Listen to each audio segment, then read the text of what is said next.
Good morning aspirants. આજે આપણે April 2021 મહિનાના મંથલી કરંટ અફેર્સ જોશું. આપણે સરળ ગુજરાતીમાં આખા એપ્રિલ મહિનાના polity, economics, culture, international relation આ બધા ટોપિકના કરંટ અફેર્સ આજે આપણે જોશું. તમને વિડીયો ગમે તો લાઇક છે, સબસ્ક્રાઇબ જરૂર કરજો, બીજા એસ્પિરન્ટ સાથે પણ શેર કરજો અને અમારી ચેનલ @GPSC ગાઈડન્સ 91 સાથે પણ આપ જોડાઈ શકો છો. તો સૌથી પહેલાં પોલિટીમાં એક વર્ડિક્ટ આપણે સ્ટડી કરશું બેગરીનું, કે ભીખ માંગવું એ ક્રિમિનલ ઓફેન્સ છે. તો 2018માં દિલ્હી હાઈકોર્ટે એને ડિક્રિમિનલાઇઝ કર્યું હતું નેશનલ કેપિટલ પૂરતું. કે દિલ્હી હાઈકોર્ટે એવું કીધું હતું કે જે NCR રિજન છે, નેશનલ કેપિટલ રિજન, એમાં બેગિંગ છે એ એક ક્રિમિનલ ઓફેન્સ નથી. ભીખ માંગવાના કારણે તમે કોઈને જેલમાં ના નાખી શકો. હવે Bombay prevention of begging act છે, જે મહારાષ્ટ્ર ગુજરાતમાં લાગુ પડે છે, ઈ એક્ટ તહેત હજી ઓફેન્સ છે. તો ઈ કોન્સ્ટિટ્યુશનલ સ્ક્રુટિનીને આમ સહન કરી શકશે કે કેમ?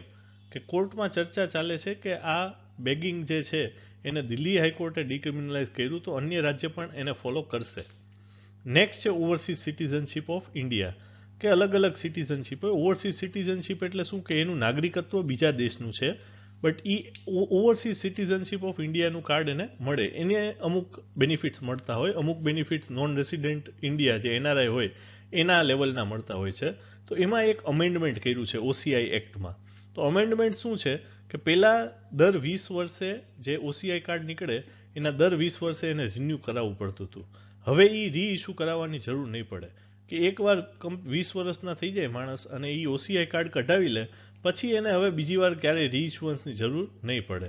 OCI પાસે બીજા કન્ટ્રીનું સિટીઝનશીપ હોય. નેક્સ્ટ છે આપણું સેન્ટ્રલ વિજિલન્સ કમિશન, CVC. તો CVC કોઈ મિનિસ્ટ્રીની અંતર્ગત નથી. તમને કોઈ પૂછે કે CVC કઈ મિનિસ્ટ્રીમાં આવે, તો CVC કોઈ ડાયરેક્ટલી કોઈ મિનિસ્ટ્રીને રિપોર્ટ નથી કરતું. CVC એક ઇન્ડિપેન્ડન્ટ બોડી છે. અને CVC કોને જવાબદાર છે? તો CVC પાર્લિયામેન્ટને જવાબદાર છે. CVC કોને સબમિટ કરે રિપોર્ટ? તો પ્રેસિડેન્ટને કરે. પણ CVC પાસે ક્રિમિનલ કેસ રજીસ્ટર કરવાનો પાવર નથી વિજિલન્સ પાસે. CVC પાસે CBI ઉપર સુપરવાઇઝરી પાવર છે, પણ CBI પાસેથી કોઈ ફાઇલ ના મંગાવી શકે. તો હવે તમને કન્સિડર 3 સ્ટેટમેન્ટ કીધું હોય કે CVC પાસે CBI ઉપર સુપરવાઇઝરી પાવર છે, તો હા છે. CVC કયા મિનિસ્ટ્રીમાં છે? CVC કોઈ મિનિસ્ટ્રીમાંથી. CVC ઇન્ડિપેન્ડન્ટ છે. એના પછી CBI ઉપર તમને પૂછે કે CBIમાં શું છે? CBIને CVC વાળા બોલાવી શકે? તો કે ના, કોઈ ફાઇલ ડાયરેક્ટલી ના બોલાવી શકે અને કોઈ ડાયરેક્ટ એમની ઓથોરિટી નથી.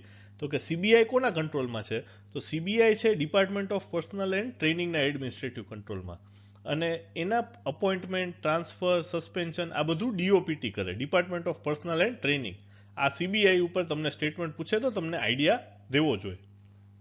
નેક્સ્ટ છે ચીફ જસ્ટિસ ઓફ ઇન્ડિયા અપોઇન્ટ્સ જજ of a high court as an ad hoc જજ of the supreme court for a temporary period. કે ચીફ જસ્ટિસ પાસે એટલી સત્તા છે કે કોઈ પણ હાઈકોર્ટના જજને સુપ્રીમ કોર્ટના એડહોક જજ તરીકે નિમણૂક આપી શકે, પ્રોવાઇડેડ એ વ્યક્તિ સુપ્રીમ કોર્ટના જજ બનવાને લાયક હોય તો. તો આ કોણ અપોઇન્ટમેન્ટ કરે? તો appointment chief justice of India કરે છે. આની અપોઇન્ટમેન્ટ પ્રેસિડેન્ટ કે બીજું કોઈ નથી કરતું. આનું appointment chief justice of India કરે. નેક્સ્ટ એડમિનિસ્ટ્રેશનમાં શું આવ્યું? તો પહેલા તો સરફાઈસી એક્ટની વાત કરીએ. સરફાઈસી છે securitisation and reconstruction of financial assets and enforcement of security interest. તો આ સરફાઈસી એક્ટના બેસને બાંધીને ઇન્ડિયામાં હવે અત્યારે એક નવી કંપનીઝનો ચર્ચા ચાલી રહી છે, એસેટ રિકન્સ્ટ્રક્શન કંપનીઝ, ARC. તો આ ARCનો લીગલ બેઝ સરફાઈસી છે. ARC શું કરે કે ભાઈ તમારી પાસે તમે લોન લીધી છે, 1 કરોડની કોઈ બેંક પાસે લોન લીધી છે ને હવે બેંકને કોઈ આશા નથી કે આ લોકો 1 કરોડ રૂપિયા આપશે.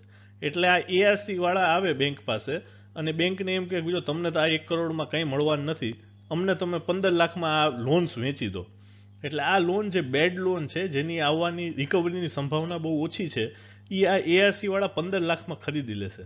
એટલે બેંકને તો કોઈ આશા નથી રૂપિયા મળવાની, એટલે બેંકને તો 15 લાખમાં કંઈ વાંધો નથી. તો હવે ARC વાળા આમાંથી જેટલી રિકવરી કરાવી એનો નફો. ARC વાળા આમ જે વસૂલીભાઈ બનીને 50-60 લાખ કરાવી દે તો ARCને 35-40 લાખ મળ્યા.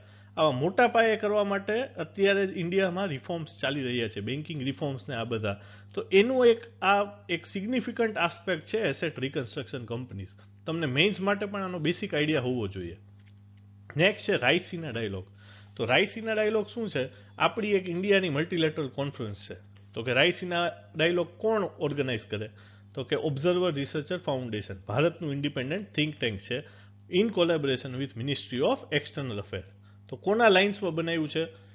તો સિંગાપોરમાં શંગ્રીલા ડાયલોગ થાય. એ શંગ્રીલા ડાયલોગની જેમ આપણે ઇન્ડિયામાં રાયસીના ડાયલોગ કરી રહ્યા છીએ. આ વર્ષની થીમ શું છે? આઉટબ્રેક્સ, આઉટલાયર્સ એન્ડ આઉટ ઓફ કંટ્રોલ. આ વર્ષની થીમ છે. નેક્સ્ટ છે સુપ્રીમ કોર્ટનું કમ્પ્લીટ જસ્ટિસનું પ્રાવધાન. તો અનુચ્છેદ 142 એવું કહે છે કે સુપ્રીમ કોર્ટ પાસે એવી સત્તા છે કે એ કમ્પ્લીટ જસ્ટિસ કરે, પૂર્ણ ન્યાય. કે જ્યારે લો કે સ્ટેચ્યુટમાં કોઈ પૂરી સંભાવના ના હોય રેમિડીની, કે ભાઈ પૂરું સોલ્યુશન ના આપ્યું હોય, પણ સુપ્રીમ કોર્ટને એવું લાગે કે આવું કરવાથી આ મેટરના વિવાદનો અંત આવી જશે, તો સુપ્રીમ કોર્ટ પાસે આર્ટિકલ 142 અંતર્ગત આની સત્તા છે. નેક્સ્ટ આંકડો છે નક્સલ વાયોલન્સનો. તો છત્તીસગઢ અને ઝારખંડ બે ભેગા થાય ને તો 69% નક્સલ વાયોલન્સ આ બે સ્ટેટમાં જ છે. બાકી 30%માં બાકી બધા રાજ્યો આવી જાય. નેક્સ્ટ છે high burden two high impact strategy. તો તમને પૂછે કે આ HBHI સ્ટ્રેટેજી કોની છે? તો આ HBHI સ્ટ્રેટેજી મલેરિયાને અંત લાવવા માટેની છે અને WHO અને RBM પાર્ટનરશિપ વચ્ચેનું છે. તો આ તમને ખ્યાલ હોવો જોઈએ કે મલેરિયાને લગતું છે. નેક્સ્ટ મૂવમેન્ટ છે આહાર ક્રાંતિ. તો આહાર ક્રાંતિ કેના માટે છે? કે ન્યુટ્રિશનલી બેલેન્સ ડાયટ લેવા માટેની છે. કોણ રન કરે છે? તો કે વિજ્ઞાન ભારતી એટલે કે વિભા અને GIST global Indian scientist and technocrat forum. આ બે ભેગા મળીને આ આહાર ક્રાંતિને રન કરે છે. નેક્સ્ટ આપણે જોઈએ કે આ એપ્રિલ 2021માં કઈ કઈ સ્કીમ્સ આવી. તો પહેલા તો SIDBI small industrial development bank of ઇન્ડિયાએ એક ઉદ્યમી મિત્ર પોર્ટલ લોન્ચ કરી.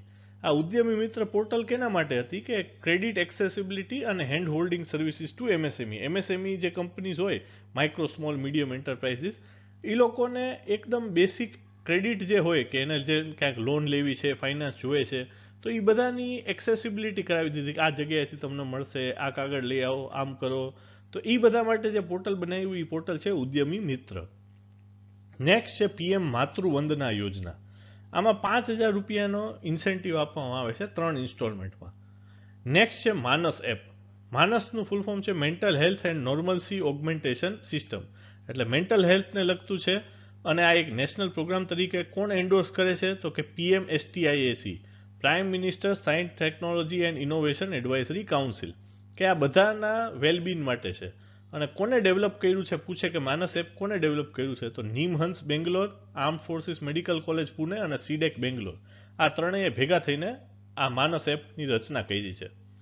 નેક્સ્ટ છે સંકલ્પ સે સિદ્ધિ. તમને પૂછે સંકલ્પ સે સિદ્ધિ કયા મિનિસ્ટ્રીમાં છે? તો આ મિનિસ્ટ્રી ઓફ ટ્રાઇબલ અફેર્સમાં આવે. Tribal cooperation marketing development federation જે છે ટ્રાઇફેડ, એ ટ્રાઇફેડે આને લોન્ચ કર્યું છે. અને આ શું છે? તો કે એક ડિજિટલ કનેક્ટ ડ્રાઈવ છે કે જે વંધન વિકાસ કેન્દ્ર છે એને એક્ટિવેટ કરવાના છે દરેક રાજ્યોમાં. નેક્સ્ટ છે મધુ ક્રાંતિ. તો મધુ ક્રાંતિ કોના માટે છે? મધ માટે છે, કે જે હની હોય એના માટે નેશનલ બી બોર્ડનું આ ઇનિશિયેટિવ છે. અને એ ઓનલાઈન રજિસ્ટ્રેશન કરે કે જે સોર્સ હોય, આ હની ક્યાંથી આવ્યું, આ મધ ક્યાંથી આવ્યું, તો એનું આખું ટ્રેસ કરી શકાય. એના માટેની આખી ઓનલાઈન રજિસ્ટ્રેશન માટેની જે પોર્ટલ છે એનું નામ છે મધુ ક્રાંતિ પોર્ટલ. નેક્સ્ટ છે પ્રોજેક્ટ પાયરસોલ.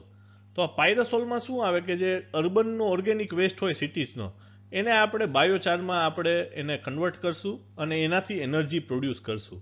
તો આનું કામગીરીનો એવોર્ડ કોને આપ્યો છે અત્યારે કરવાનું કીધું છે? તો CSIR અને CLRI, આ Indo German science and technology centre દ્વારા કરવામાં આવશે. નેક્સ્ટ છે ઇકોનોમિક્સ. તો ઇકોનોમિક્સમાં પહેલી ટર્મ આવી હતી ચર્ચામાં પ્રાઇમરી ડેફિસિટ. તો પ્રાઇમરી ડેફિસિટ એટલે શું? કે ફિસ્કલ ડેફિસિટ જે હોય આ વર્ષનું, એમાંથી ઇન્ટરેસ્ટ પેમેન્ટ તમે બાદ કરી નાખો એટલે જે મળે એને પ્રાઇમરી ડેફિસિટ કહેવાય. Primary deficit is equal to fiscal deficit minus payment of interest. Next ચર્ચામાં હતું જૂટ. તો જૂટની ઉપર તમને પૂછે કે જૂટ મિલ પહેલા ક્યાં બની? તો સૌથી પહેલા 1855માં બની હતી કોલકાતા પાસે રીસરા નામના ટાઉનમાં. ત્યાર પછી જૂટ કયા સોઇલમાં બને? તો કે વાઇડ રેન્જ ઓફ સોઇલમાં બને, બટ સૌથી એને વધુ અનુકૂળ કયું પડે? તો કે ફર્ટાઇલ લોમી એલ્યુવિયલ સોઇલ, કે જે એકદમ ફર્ટાઇલ હોય, લોમી હોય અને એલ્યુવિયલ હોય, એમાં એ વધુ સારું ઉગે. પછી India is world largest producer of raw jute and jute goods. જો હવે સીધા GPSC નથી પૂછતું કે ભાઈ જૂટમાં કોણ સૌથી વધુ પ્રોડ્યુસ કરે છે. GPSC એમ કે કન્સિડર 3 સ્ટેટમેન્ટ અબાઉટ જૂટ. તો હમણાં તમને કરંટ અફેર્સમાં જૂટ ચર્ચામાં આવ્યું હોય તો તમને એનો ઇતિહાસ ખબર હોવી જોઈએ કે ભાઈ પેલી જૂટ મિલ ક્યાં આવી હતી, ઇન્ડિયા એમાં કયા નંબર ઉપર છે, જૂટ કયા સોઇલમાં ગ્રો થાય. આવી રીતે 3 સ્ટેટમેન્ટ હોય. એકલા હિસ્ટ્રીના આસ્પેક્ટથી કે એકલા કરંટ અફેરના આસ્પેક્ટથી સવાલ નહીં આવે, સવાલ આવી રીતના આવતા હોય છે. નેક્સ્ટ ચર્ચામાં હતું સેસ. સેસ એટલે શું કે કોઈ પર્ટિક્યુલર એક્ટિવિટી માટે લેવાય ને, જેમ કે કૃષિ કલ્યાણ સેસ કે ભાઈ ખેડૂતો માટે છે, પછી સ્વચ્છ ભારત સેસ તો કે એનામાંથી જે પૈસા આવે એ સ્વચ્છ ભારતમાં જશે, પછી એક સેસ હોય BOCW સેસ કે building and other construction worker માટે જાય. તો આ પ્રકારના અલગ અલગ સેસ હોય કે જે તમે બીજા કામ માટે ના વાપરી શકો. તો આ સેસ જે લેવી કરવામાં આવે એ કોના ઉપર થાય? ટેક્સ પેએબલ ઉપર થાય, ટેક્સેબલ ઇન્કમ ઉપર ના થાય. આ બે વચ્ચે ડિફરન્સ હોય કે જે ટેક્સ પેએબલ હોય એના ઉપર સેસ લેવી થાય, ટેક્સેબલ ઇન્કમ ઉપર નહીં થાય. બીજી વસ્તુ છે cess can be levied on both direct and indirect taxes, કે જરૂરી નથી સેસ ખાલી ડાયરેક્ટ ટેક્સ ઉપર આવે, સેસ ઇનડાયરેક્ટ ટેક્સ ઉપર લેવી કરી શકાય અને સેસ ડાયરેક્ટ ટેક્સ ઉપર લેવી કરી શકાય. સેસનું પ્રાવધાન બે ઉપર લાગુ કરી શકાય. નેક્સ્ટ છે પબ્લિક ડેટ.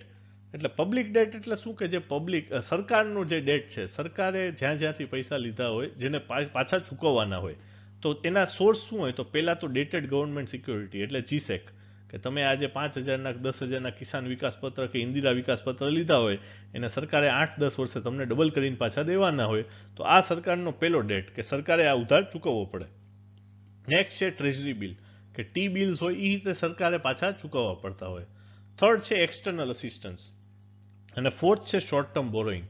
આ 4 મેઇન પબ્લિક ડેટના સોર્સિસ છે. તમને પૂછે કે ભાઈ which of the following are sources of public debt, તો એમાં આ 4 ઓપ્શન ઉપર ટીક કરવાનું.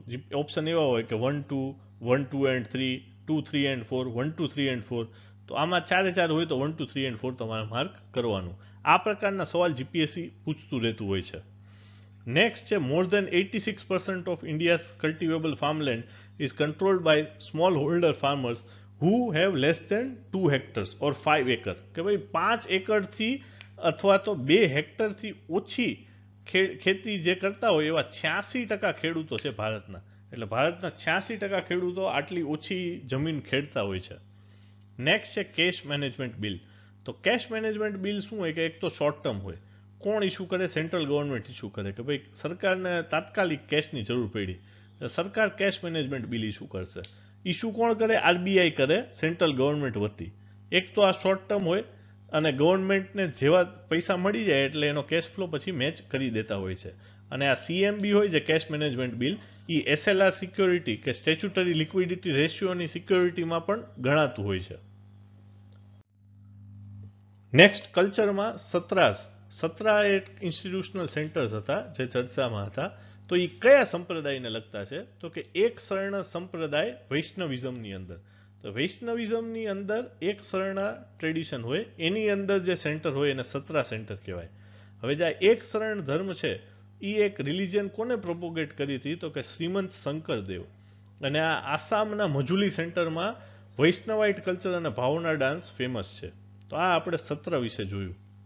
નેક્સ્ટ છે દશાવતાર ટેમ્પલ. તો આ દશાવતાર મંદિર છે ને એ one of the earliest Hindu stone temple છે, કે પથ્થર ઉપર મંદિર બનાવેલા છે. અને એમાં જે વિષ્ણુ ટેમ્પલ છે એ ગુપ્તા સ્ટાઇલનું આર્કિટેક્ચર દેખાડે છે, દેવગઢ પાસે છે. નેક્સ્ટ મોડર્ન હિસ્ટ્રીનો એક કલ્ચરમાં કરંટ અફેરમાં આવ્યો હતો લોર્ડ માઉન્ટ બેટનનો ડિકી બર્ડ પ્લાન. તો આ ડિકી બર્ડ પ્લાન પૂછે કે ડિકી બર્ડ પ્લાન કોનો હતો? તો કે ડિકી બર્ડ પ્લાન ભારતના ઇન્ડિપેન્ડન્સ માટે લોર્ડ માઉન્ટ બેટન દ્વારા બનાવેલો છે.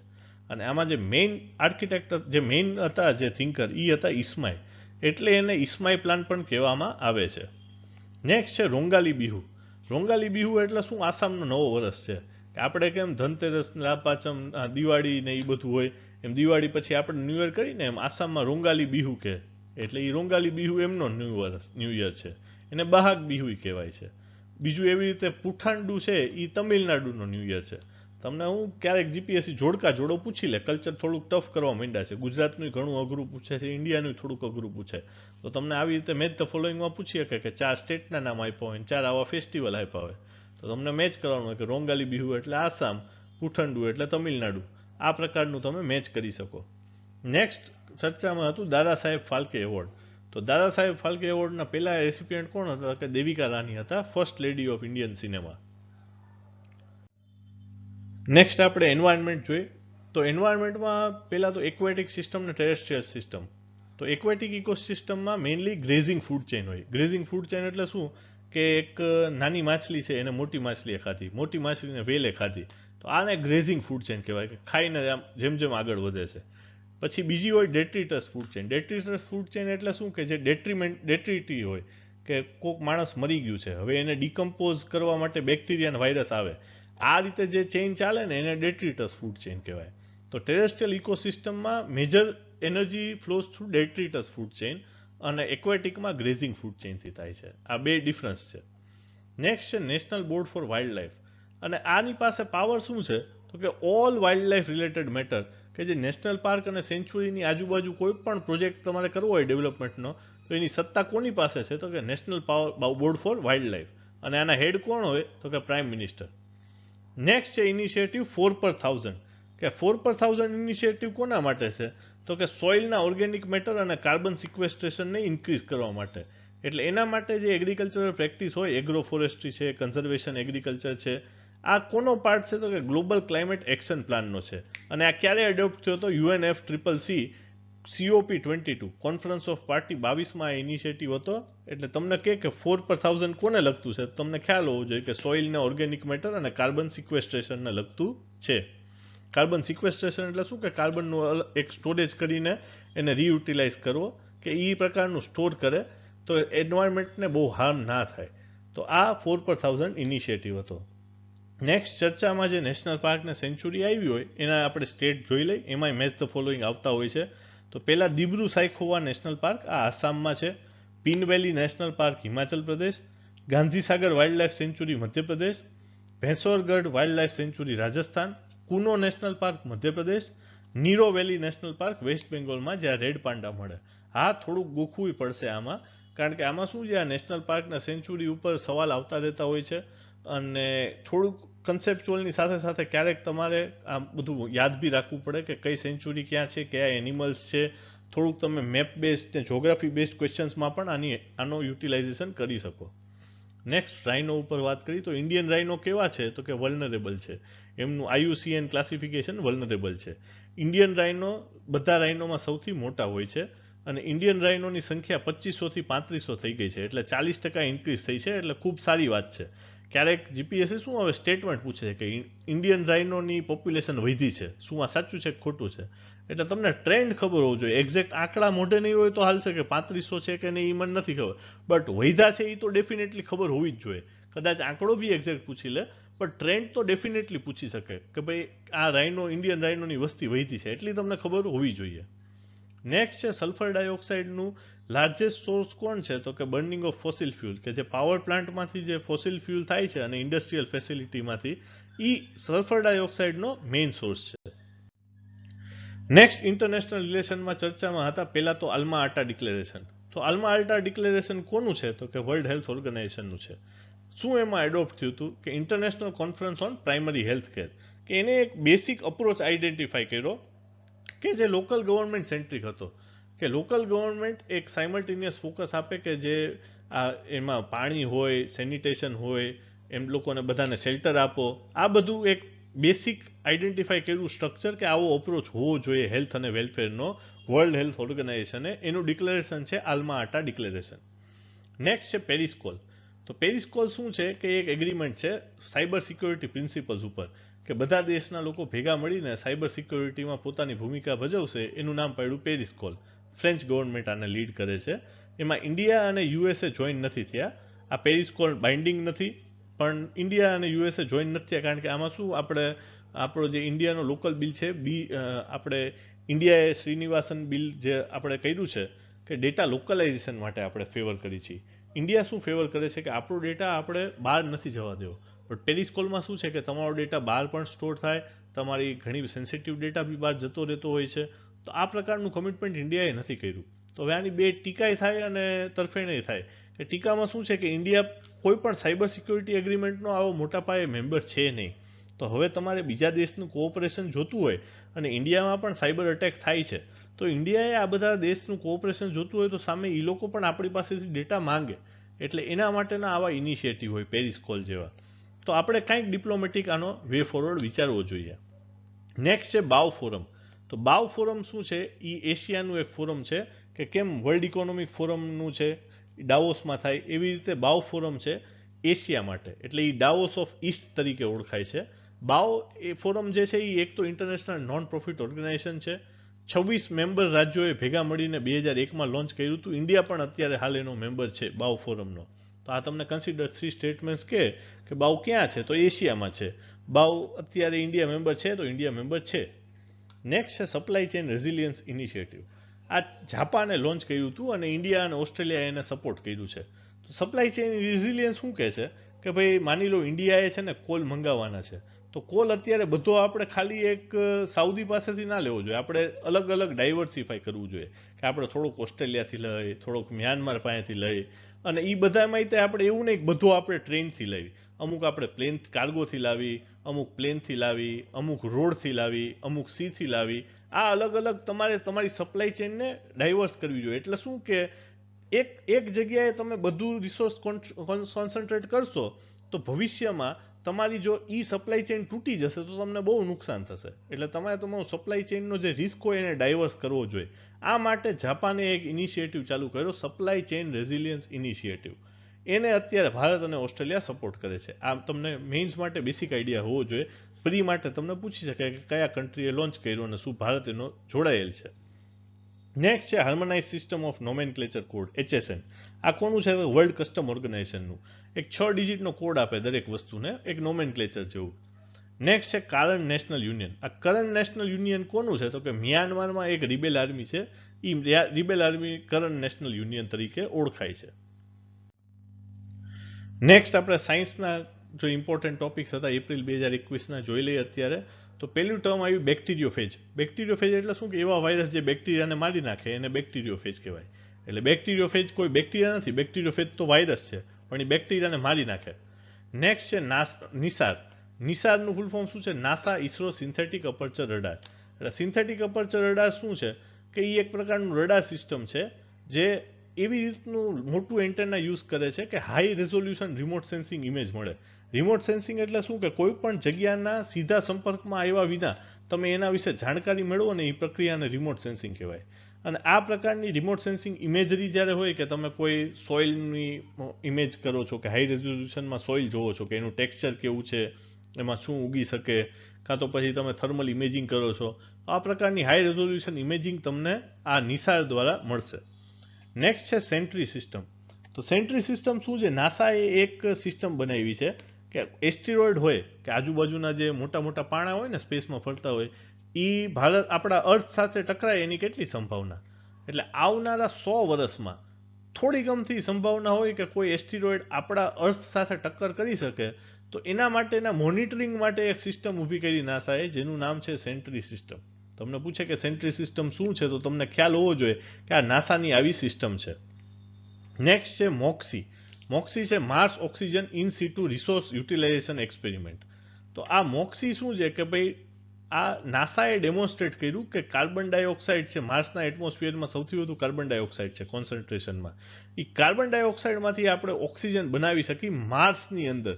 આવું ડેમોન્સ્ટ્રેટ કરવા માટેનું જે એનું ટૂલ છે માર્સમાં એ છે MOXIE, Mars oxygen in situ resource utilisation experiment.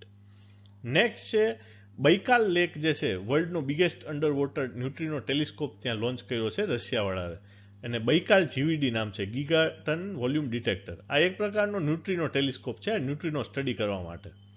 Next છે હેપરિન. હેપરિન છે બ્લડ થિનર. જો આ ઈ ટાઈમની વાત છે એપ્રિલ 2021 જ્યારે કોરોના ઘણો પીક ઉપર હતો અને બધા લોકો મેડિસિન લેવા માંડ્યા હતા. તો કોરોનાની મેડિસિનનો એક સાઇડ ઇફેક્ટ શું હતો કે એનાથી લોહી થોડુંક જાડું થઈ જતું હતું. ઘણા લોકોને જેને થયો હોય એને ખ્યાલ હોય કે ડી ડાયમંડ ને એવા બધા ટેસ્ટ કરાવતા હતા. તો એ લોહી જાડું થઈ જાય તમારું, તો એના માટે એને પાતળું કરવાની એક દવા આપતા હતા. એ દવાનું નામ છે હેપરિન. એટલે હેપરિન એટલે એક પ્રકારનું બ્લડ થિનર કે જે લોહી પાતળું કરી દે. એટલે આનું એક ડ્રોબેક શું હતો હેપરિનનો કે એનાથી છે ને તમારા પ્લેટલેટના નંબર ડીપ થઈ જતા હતા, કે પ્લેટલેટ ઓછા થઈ જાય હેપરિનથી. લોહી પાતળું થઈ જાય તો પ્લેટલેટ ઘટી જતા હતા. પ્લેટલેટની ખાસિયત શું છે કે તમે પડો અને તમને લોહી નીકળે તો પ્લેટલેટ હોય ને તો એ જામી જાય, એટલે તમારો લોહીનો ફ્લો રોકી લે. હવે તમારામાં પ્લેટલેટ ઓછા હોય ને તો લોહી વહેતું જ જાય. તો ઘણા લોકોને એની પ્લેટલેટ જેના ઓછા હોય એને બહુ સાચવવું પડે કે લોહી ના નીકળે. તો આ તમને બેસિક સાયન્સનો આઈડિયા હોવો જોઈએ કે હેપરિન શું કરે, તો હેપરિન લોહીને પાતળું કરે. હેપરિનનો સાઇડ ઇફેક્ટ શું છે કે પ્લેટલેટ નંબર ઘટી જાય. પ્લેટલેટ શું કરે તો કે લોહી થતું હોય તો એને જમાવે, કોએગ્યુલેટ કરે. તો આ પ્રકારનો બેસિક સાયન્સના કન્સેપ્ટ તમને ખબર હોવા જોઈએ. નેક્સ્ટ છે પ્રેશર સ્વિંગ એડઝોર્પ્શન. તો પ્રેશર સ્વિંગ એડઝોર્પ્શન શું છે? એક ટેકનોલોજી છે કે ગેસના અલગ અલગ સ્પીસીસ હોય કે એક તમારો રૂમ છે એમાં 5-6 અલગ અલગ ગેસ છે, આર્ગન છે, નિયોન છે, હાઇડ્રોજન છે, હિલિયમ છે. તો આ બધાને અલગ અલગ મિક્સરને સેપરેટ કરી દે.